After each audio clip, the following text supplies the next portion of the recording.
Olá, irmãos. Estamos chegando ao capítulo final do livro de Paulo aos Romanos, capítulo 16, último capítulo do livro, onde Paulo vai fazer a apresentação de alguns irmãos que vão integrar aquela igreja de Roma, saúda os irmãos que estão lá e faz algumas recomendações, então ele finaliza o seu livro. Versículo 1 e versículo 2, recomendo-vos a nossa irmã Febe, que está servindo a igreja de Cencreia, para que a recebais no Senhor como convém aos santos e a ajudeis em tudo que de vós vier a precisar, porque tem sido protetora de muitos e de mim, inclusive. Primeira recomendação que Paulo faz aqui é da irmã Febe, que, segundo Paulo, está servindo a igreja de Cencreia, que é o porto de Corinto, não é? Paulo está, então, recomendando, porque essa irmã certamente está indo para Roma.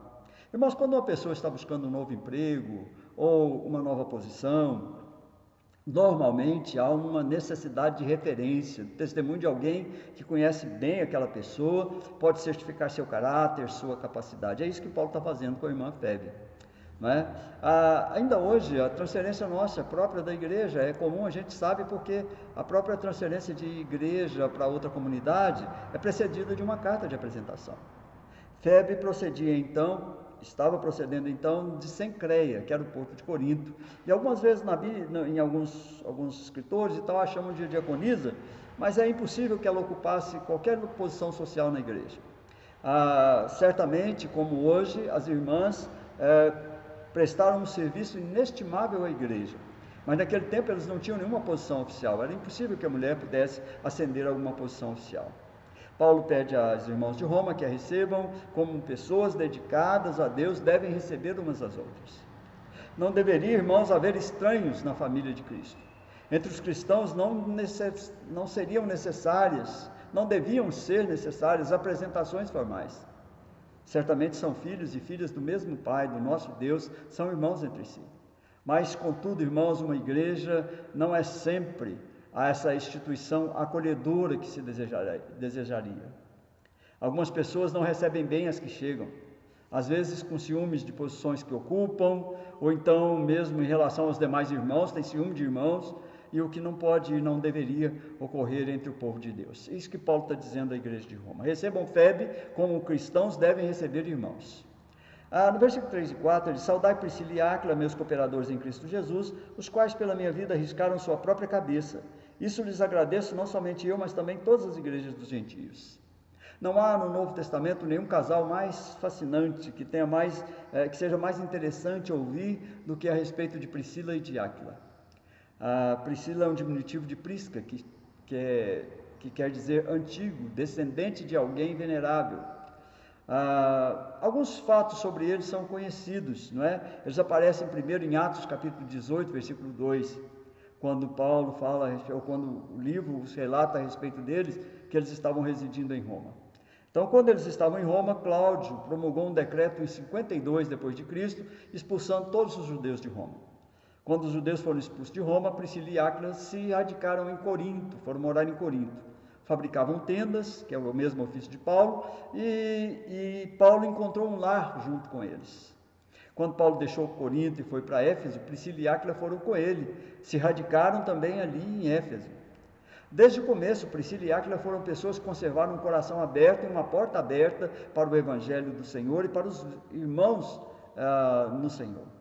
Quando Apolo chegou a Éfeso, o grande Apolo, relatado em Coríntios, quando ele chegou em Éfeso, ainda brilhante, por ser um doutor, uma pessoa instruída, não conhecia muito a doutrina cristã, e foi Priscila e Áquila, justamente esse casal, que o receberam em sua casa e o instruíram para que ele fosse, então, tão notado no Novo Testamento. O lar de Priscila e de Áquila servia como lugar de reunião para um grupo de cristãos. Sempre há uma igreja na casa de Priscila e de Áquila. Um grupo de cristãos sempre se reúne em seu lar. Em outra ocasião, eles aparecem em 2 Timóteo 4, versículo 19, quando eles estão em Éfeso. Encontramos residindo em Roma, depois em Corinto, depois Éfeso, depois de volta a Roma e logo, finalmente, de volta a Éfeso. Mas em qualquer lugar que encontrarmos esses irmãos, nós vemos que o seu lar é um centro da comunidade a serviço cristão. Cada lar, irmãos, deveria ser uma igreja. Cada lar deveria ser um lugar onde as pessoas se reúnem, onde Cristo habita. O lar de Priscila e Áquila, em qualquer lugar que estivesse, irradiava as qualidades que um lar cristão deve irradiar: amizade, comunhão e amor. Porta aberta, mão aberta e coração aberto são as características da vida cristã. Todo crente deve ter a porta aberta para receber, deve ter a mão aberta para dar e deve ter o coração aberto para amar aqueles que também são filhos do nosso Senhor Jesus Cristo. Versículos 5 a 11, Paulo faz uma série de saudações, para cada nome ele faz uma recomendação, nem vou ler o texto, porque de 5 a 11 ele fala apenas nomes e pede para que sejam saudados esses irmãos. Nós não conhecemos a história de nenhum desses nomes. Nesse capítulo 16, há 24 nomes individuais. Duas coisas são interessantes notar. Dos 24, 6 são mulheres. É digno da gente lembrar, porque frequentemente as pessoas dizem que Paulo não gostava muito de dar valor à mulher na comunidade cristã. De Paulo menosprezava a situação das mulheres na igreja. Mas se nós quisermos realmente ver a situação de Paulo em relação às mulheres na igreja, é só ler uma passagem como essa. Há uma apreciação pelo trabalho das irmãs que às vezes a gente nem vê nas igrejas modernas. Paulo sabia do trabalho das irmãs, valorizava esse trabalho, e nesse último capítulo do seu livro aos Romanos, da sua carta aos Romanos, ele faz então menção dessas mulheres, dessas 6 mulheres nesses 24 nomes. Dos 24 nomes também, irmãos, 13 aparecem sem inscrição, sem documento, aparecem e podemos ver que os documentos referentes a eles, as indicações, é de que eles pertenciam, eles têm a ver com a casa imperial, o palácio do imperador em Roma. Muitos são comuns, muitos nomes são comuns, muitos nomes normalmente usados por parte de escravos, mas contudo é importante que o cristianismo, ao que parece, tenha penetrado tão cedo em palácio e na casa imperial. É interessante notar isso. A casa de Aristóbulo, que Paulo diz aqui, também pode ser uma frase que oculte uma interessante história. Pode descrever os servos e escravos judeus que uma vez tinham pertencido a Aristóbulo, o neto de Herodes, e que então tinham chegado a ser uma propriedade do imperador. Isso se faz muito mais provável pelos nomes que se mencionam a cada lado dessa frase. Apele pode ser um nome adotado por um deus chamado Abel. Herodião é um nome que obviamente era de alguém que tivesse alguma relação com a família de Herodes. Versículo 12 ao versículo 16, Paulo continua as suas saudações. E é indubitável que por trás de cada um desses nomes tem uma história, mas somente sobre um pouco deles a gente pode tentar fazer uma reconstrução. Por exemplo, Trifena e Trifosa.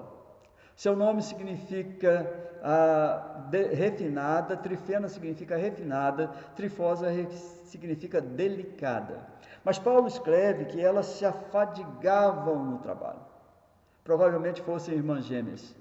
E o verbo que Paulo usa em relação às irmãs significa trabalhar até o cansaço, trabalhar até a exaustão, até a última possibilidade. É interessante ter esse nome de delicada e refinada e ao mesmo tempo ser pessoas que trabalham até a exaustão. É quase certo que esse Rufo que ele fala aqui fosse filho daquele Simão que levou a cruz de Cristo. Versículo 17 ao versículo 20, aí Paulo faz a admoestação aos irmãos, que é uma das partes mais importantes desse livro. Irmãos, do verso 17 até o versículo 20, ele diz assim: rogo os irmãos que noteis bem aqueles que provocam divisões e escândalos, em desacordo com a doutrina que aprendestes, afastai-vos deles, porque esses tais não servem a Cristo nosso Senhor, e sim a seu próprio ventre, e com suaves palavras e lisonjas enganam o coração dos incautos. Pois a vossa obediência é conhecida por todos, por isso me alegro a vosso respeito, e quero que sejais sábios para o bem, simples para o mal. E o Deus da paz em breve esmagará debaixo dos vossos pés a Satanás. A graça do nosso Senhor Jesus Cristo seja convosco. Romanos é a carta que Paulo achou certamente difícil de terminar. Ele tinha enviado suas saudações, mas antes de concluir ele faz um apelo aos cristãos de Roma, o último apelo aos cristãos de Roma, para que se guardem de toda má influência. Irmãos, más influências nós temos em toda a época da igreja. A igreja atual está cheia de más influências. Ele seleciona aqui duas características dos homens que são ervas daninhas. E homens aqui, quer dizer homens, mulheres, independente do sexo, que são ervas daninhas para a igreja e para a comunidade dos cristãos. Prestem atenção, irmãos, sobre essas pessoas, porque nós podemos identificá-las junto conosco, junto com a igreja. São pessoas, ele diz, há pessoas, um dos tipos de pessoas, são aquelas que causam dissensão entre os membros, entre os irmãos da igreja. Uma pessoa que faz algo que perturba a paz da igreja, tem muito para responder diante de Cristo. Um ministro, falando com um homem recém-vindo para a igreja, vindo de outra congregação, o homem, obviamente, tinha pouco do amor de Cristo nele. Esse homem pergunta ao ministro: você conhece tal congregação? E o ministro diz: sim, conheço. Pois eu consegui arruinar aquela congregação, porque me fizeram isso e aquilo. Há pessoas, irmãos, que se orgulham de provocar distúrbios, não gostam de nada melhor do que semear venenos, sementes venenosas de dissensão, e esperar nascer a contenda. São pessoas perturbadoras da paz, pessoas que desatam a luta em qualquer grupo de irmãos, terão que responder por isso algum dia aquele que é o rei e o cabeça da igreja. Às vezes pensam que fazem mal ao pastor, às vezes pensam que fazem mal à igreja. Irmãos, ele está fazendo mal à causa de Cristo. Quando nós saímos da igreja, irmãos, nós devemos sair de cabeça erguida. Quando irmãos deixam a igreja, quando irmãos não estão mais, devem fazer todo o possível para que aquela congregação de onde saíram cresça, não que ela diminua. Muitas vezes, irmãos, por não concordar com a direção dada à igreja, fazem de tudo para prejudicar essa liderança, tirando membros da igreja, perturbando a sua paz, achando que assim se vingarão por não terem recebido o que achavam que mereciam, e se esquecem que prejudicam o reino de Deus. Eles se põem não contra a liderança, mas eles estão contra o próprio Jesus, que é o cabeça da igreja. Eternamente eles não se darão bem, irmãos, eles serão castigados. Esse tipo de pessoas existe, esse tipo de pessoas está presente no meio das igrejas, esse tipo de pessoa não se apercebe de que está sendo usado como instrumento de Satanás para perturbar a paz da igreja. E nós precisamos perceber isso. A igreja precisa perceber isso, irmãos, e não deixar que esse tipo de pessoa tenha sucesso naquilo que está empreendendo. O outro tipo de pessoa são aqueles que põem obstáculo no caminho dos outros. O homem que torna mais difícil para qualquer outro o ser cristão. Esse também tem muito que responder diante de Cristo. Pessoas cuja conduta é um mau exemplo, mentirosos, inconstantes, faltosos, infiéis. Esses homens, essa influência que eles podem produzir é uma armadilha pecaminosa, irmãos. O ensino deles castra a fé cristã, mas algum dia levará o seu castigo. E esse castigo não será leve, porque Jesus foi severo com qualquer um que escandalizasse a um dos seus pequenos membros. Nessa passagem, há dois termos extremamente interessantes. O termo que se traduz com palavras suaves, se chama crestologia. Um homem ou uma pessoa definida como um crestólogos é um homem que fala bem e que age mal. Aquele homem que por trás, ou aquela pessoa que atrás de uma fachada de palavras cheias de piedade, religiosas, bondosas, é uma má influência. Pessoa que faz pessoas desencaminharem da caminhada cristã, não por um ataque direto, mas sutilmente. Aquele que por fora que diz que pretende servir a Cristo, mas que na realidade está tentando destruir a fé. Existe o outro termo nessa passagem que se traduz por ingênuos. É o termo akeraios. Se aplica ao vinho, ao leite, puros, não adulterados com água. Descreve algo que está absolutamente livre de qualquer tipo de impureza, qualquer tipo de corrupção. O cristão deve ser uma pessoa cuja total sinceridade deve estar além de todo questionamento, irmãos, de toda dúvida. Nessa passagem nós precisamos notar uma coisa: está claro que os problemas latentes da igreja de Roma ainda não tinham cedido, não tinham eclodido, não tinham ainda vindo a lume. Paulo certamente diz que crê que a igreja romana é bem capaz de enfrentar a situação, porque Paulo é um pastor sábio. Ele acreditava que a prevenção era melhor que a cura. Frequentemente, irmãos, em uma igreja, uma sociedade, se permite que uma má situação se desenvolva, porque ninguém tem coragem de enfrentá-la. Frequentemente, quando a situação se desenvolveu totalmente, já é muito tarde para enfrentar. É fácil extinguir uma faísca, irmãos, mas é quase impossível extinguir um incêndio dentro de um bosque. Eu tenho notado na minha vida cristã, irmãos, eu tenho tentado ser o mais íntegro possível. Eu tenho tentado enfrentar oposições com palavras brandas, mas também com uma firmeza que eu creio só o Senhor Jesus pode me dar, e que eu claramente digo que não é minha, mas vem de Cristo. Claramente é um dom de Cristo, é uma bondade de Cristo para com a minha vida, para tentar levar a igreja a bom termo. Tenho enfrentado em muitos lugares, irmãos, dificuldades às vezes de lutar com situações como essa, com pessoas que querem destruir a igreja, não querem o seu crescimento, que querem ver a igreja realmente envergonhada, talvez para se vingar de algumas atitudes do pastor, da liderança da igreja, e são pérfidos, são maus, não tem nada a ver com Deus. Meus irmãos, essa passagem se fecha com uma coisa muito sugestiva. Paulo diz que o Deus da paz esmagará e derrotará Satanás, esse poder do mal.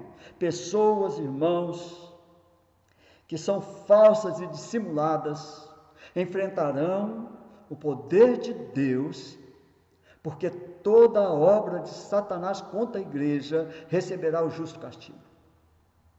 E existe um tipo de paz, irmãos, que pode ser feita à custa da gente fugir de questões, rechaçar decisões, fechar os olhos para as coisas que precisam ser enfrentadas, uma paz que provém de uma letargia, de uma inatividade, de uma evasão de toda ação decisiva. Isso não faz parte do meu caráter, não faz parte da minha vida. Eu enfrento as situações, frente a frente, ao olhar para as pessoas. Eu poderia, e muitos pastores e muitas lideranças, poderiam simplesmente fechar os seus olhos para muitas situações, mas eu tenho certeza que não é isso que Cristo pede. Cristo pede que nós as enfrentemos com coragem, porque, irmãos, o pastor precisa dar contas, a liderança precisa dar contas diante de Deus, da sua liderança, daquilo que fez com a igreja. E a missão do pastor e da liderança da igreja é conduzir a igreja a um estado superior de compreensão do que é ser cristão, de qual é a doutrina dos apóstolos. Então, irmãos, Paulo admoesta aquela igreja: olha, esses que provocam divisões entre vocês, escândalos, estão em desacordo com a doutrina que vocês aprenderam, afastem-se deles, deixe eles falando sozinhos.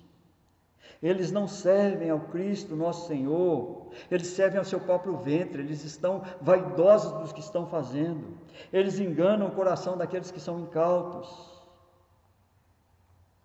Precisamos ser sábios, irmãos, cada dia mais sábios. É a última coisa que Paulo pede àqueles irmãos: sejam sábios. E é uma das coisas que eu tenho pedido à igreja para sempre: sejam sábios. Observem essas coisas, sejam prudentes com essas atitudes. Versículo 21 até o versículo 23, Paulo então saúda Timóteo, ou seja, saúda-vos, manda a saudação de Timóteo, meu cooperador, Lúcio, Jasão e Sosípatro, meus parentes, Eutércio, que escrevi essa epístola, vos saúdo no Senhor, saúda-vos Gaio, meu hospedeiro, toda a igreja, saúda-vos Erasto, tesoureiro da cidade, irmão quarto. Paulo faz mais algumas saudações, agora pelos irmãos. Timóteo era a mão direita de Paulo, o homem que Paulo via como seu sucessor, o homem de quem mais tarde Paulo diria que ninguém conhecia tão bem a sua mente como Timóteo. Filipenses capítulo 2, versículo 10, 19 até o versículo 20. Paulo se lembra aqui nessas saudações de homens preciosos no trabalho do Senhor, homens dedicados que muitas vezes se sacrificaram para que a obra do Senhor crescesse. E é uma grande coisa, irmãos, entrar para a história como um homem da casa aberta, um homem de coração fraternal. Queiramos, irmãos, como crentes no Senhor, entrar para a história da igreja como pessoas que têm a sua casa aberta ao Evangelho do Senhor, que têm o seu coração fraterno, um coração de amor aos irmãos. Algum dia as pessoas vão nos definir com uma frase. Qual será a frase que irá definir a sua vida como cristão? Preciso pensar nisso, né? Paulo diz aqui sobre aqueles irmãos cujas menções, cujas referências são as melhores possíveis. No versículo 25 até o versículo 27, Paulo então chega ao final da sua carta com a doxologia, que é também um resumo do Evangelho. Olha o que ele diz: ora, aquele que é poderoso para vos confirmar segundo o meu Evangelho e a pregação de Jesus Cristo conforme a revelação do mistério guardado em silêncio nos tempos eternos, e que agora se tornou manifesto e foi dado a conhecer por meio das escrituras proféticas, segundo o mandamento do Deus eterno, para a obediência por fé entre todas as nações, ao Deus único e sábio seja dado glória por meio de Jesus Cristo, pelos séculos dos séculos. Amém. É o final do Evangelho ou da carta de Paulo aos Romanos. Paulo se refere ao seu Evangelho, aquilo que ele ensinou, as boas novas que ele transmitiu. O Evangelho, irmãos, é boa nova. E Paulo faz aqui um resumo dele. Olha as notas do Evangelho que Paulo pregou e amou olhando a partir desse texto. Irmãos, o Evangelho que Paulo pregou, que Paulo sustentou, é um Evangelho que faz os homens se manterem firmes. Deus disse a Ezequiel o seguinte: filho do homem, põe-te em pé e falarei contigo. Ezequiel capítulo 2, versículo 1. O Evangelho é o poder que faz os homens capazes de erguer-se contra os embates do mundo e os assaltos da tentação. O Evangelho é esse poder de Deus. A vida pode ser difícil, algumas vezes um homem é obrigado a ficar de joelhos pelos golpes que a vida lhe oferece, mas a vida também pode ser perigosa, às vezes um homem pode cair nos escorregadios lugares da tentação, mas o Evangelho é o poder de Deus para a salvação de todo aquele que crê. É aquele poder que mantém um homem seguro, que o faz capaz de enfrentar a vida erguido, mesmo que a vida seja tremendamente ameaçadora. Quando olhamos para o Evangelho que Paulo traz, para os ensinamentos que ele nos dá através das cartas, através daquilo que ele escreveu, das boas novas que ele traz, precisamos enxergar esse Evangelho, que é que nos faz capaz de nos manter de frente, erguidos, de olhos e de mãos abertas para aquilo que se apresenta diante de nós. Pode ser ameaçadora a vida, podem ser ameaçadores os contornos da nossa existência, mas precisamos olhar para esse Evangelho, que é o poder de Deus para nos manter de pé. Segundo lugar, irmãos, é um Evangelho que tem a fonte em Cristo Jesus e que se irradia pelos homens. Sem Jesus Cristo não pode haver Evangelho algum, mas sem homens para transmitir esse Evangelho, outros homens podem nunca ouvir dele. O dever cristão é que o homem, uma vez encontrado por Cristo, deve ir diretamente buscar outros para Cristo. Quando Jesus encontrou André, João disse dele, ele achou primeiro o seu próprio irmão, Simão, a quem disse, achamos o Messias. Aqui, irmãos, em João 1,41, está o privilégio cristão e o dever cristão. O privilégio cristão é nos apropriarmos das boas novas, apropriarmos do Evangelho, nos apropriarmos de Cristo para viver uma vida relevante, uma vida que glorifica o nome de Deus. E o dever cristão é transmitir essas boas novas, viver essas boas novas, para que as outras pessoas possam se aproximar de Cristo.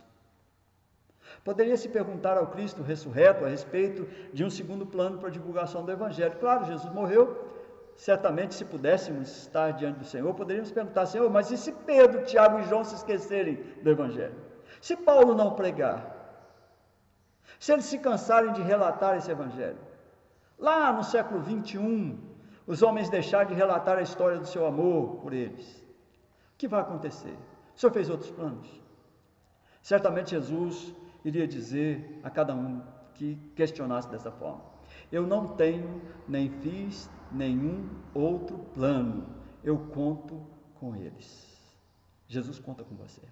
Conta comigo e conta com todo cristão responsável para trazer as boas novas de salvação a um mundo tremendamente perdido, desiludido, completamente desanimado de Deus.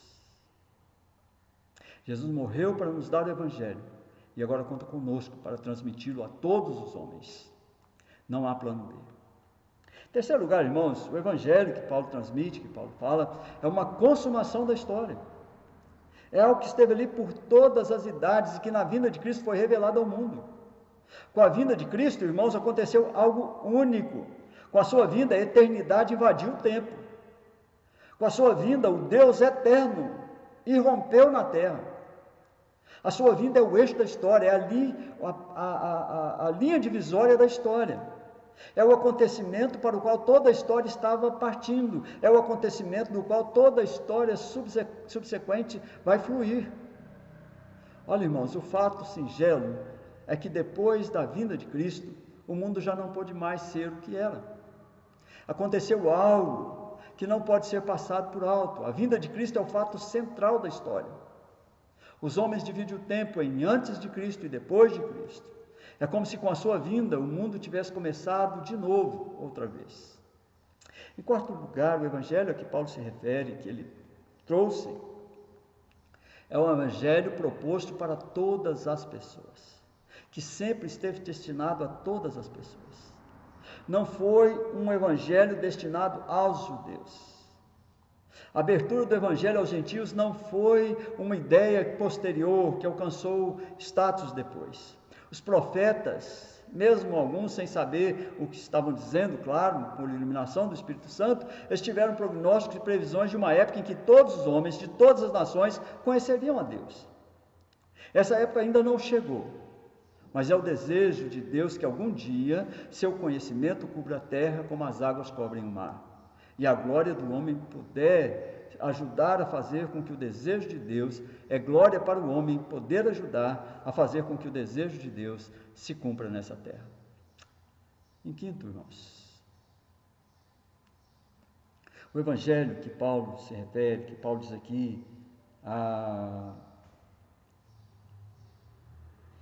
aquele que é poderoso para vos confirmar segundo o meu evangelho e a pregação de Jesus Cristo, é um evangelho que cria um mundo obediente, um mundo onde Deus é rei. Essa obediência, irmãos, não é fundada numa submissão a uma lei de ferro que destrói o homem que se opõe a ela.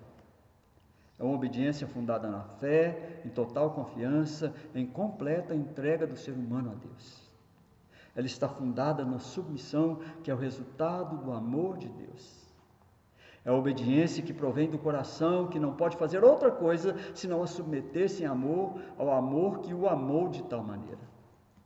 Para Paulo, o cristão não é o homem que se submeteu a um poder sem ilusão, é o homem que se apaixonou por Deus, amante de todas as almas dos homens, cujo amor está sempre plenamente manifesto em Jesus Cristo. E dessa maneira, irmãos, o longo argumento da carta aos Romanos termina com um cântico de louvor. Ao Deus único e sábio, seja dada a glória por meio de Jesus Cristo, pelos séculos dos séculos. Amém. Pensemos em tudo que ouvimos nessa carta de Paulo aos Romanos, em tudo que pudemos participar, nos alegrar, em tudo aquilo que encheu o nosso coração de esperança. Pensemos nesse evangelho maravilhoso que Paulo pregou e em tudo aquilo que ele nos trouxe para que pudéssemos louvar a Deus com a nossa vida, engrandecer o nome do Senhor. Encerro aqui o último capítulo de Romanos e na próxima semana vou ver qual dos livros a gente começa, mas que você aproveite, que você tenha aproveitado aquilo que nós pudemos aprender no livro de Romanos, aquilo que eu aprendi junto com os irmãos, através dos comentaristas, através dos comentários, através de tudo aquilo que nós podemos ver, de todas as referências que eu pude consultar, de tudo aquilo que nos ajudaram, homens que escreveram muito melhor do que nós podemos falar, de pessoas que de fato dedicaram a sua vida ao Evangelho do Senhor. Deus abençoe sua casa, Deus abençoe sua família. Eu quero orar por você, por sua casa, agradecendo a Deus esse tempo que nós tivemos para estudar essa carta de Paulo aos Romanos e pedir a Deus que você esteja conosco, estudando as demais cartas, os demais livros da Palavra de Deus, certamente nós escolheremos e na próxima semana então a gente começa um novo estudo. Deus abençoe sua vida, eu quero orar por você. Senhor, nosso Deus, nosso Pai, agora, Deus, que o Senhor coloque no coração dos irmãos tudo aquilo que é necessário, ó Deus, para serem crentes segundo a Tua Palavra. Ajuda-nos, ó Deus, a não sermos dissimulados, falsos, a não sermos, ó Deus, aqueles que trazem discórdia à casa do Senhor, para sermos aqueles que constroem, ó Deus, uma base para o Senhor em cada lugar, em cada igreja, em cada lugar onde irmãos se reúnem. Que nós sejamos capazes, ó Deus, de olhar para frente, de olhar para o futuro, com um olhar um pouco mais comedido, um olhar voltado para o Senhor. Abençoa, Deus, a casa dos meus irmãos, dos meus amigos que estão agora ouvindo e vendo essa pregação, esse estudo, trazendo sobre eles a Tua paz, trazendo a paz do Senhor sobre as suas casas. Seja com cada um deles, ó Deus, conosco, para que realmente, ó Deus, tenhamos a melhor igreja, a igreja que serve com dignidade ao Senhor. Obrigado, Deus, por tudo que pudemos estudar nessa carta de Paulo aos Romanos. Que o Senhor nos ensine, que o Senhor tire de nós, ó Deus, todo orgulho, toda bravata, tudo aquilo, ó Deus, que não serve ao Senhor e que não condiz com um coração humilde e dedicado ao Senhor. Perdoa os nossos erros, nos abençoe e guarde a nós e as nossas famílias, em nome de Jesus. Amém e amém. Olá, irmãos, que o Senhor nos abençoe, que o Senhor sobre ti levante o seu rosto, que o Senhor sobre ti levante o rosto e tenha misericórdia de ti, que o Senhor sobre ti levante o rosto e te dê a paz. Até a semana que vem, querendo o Senhor.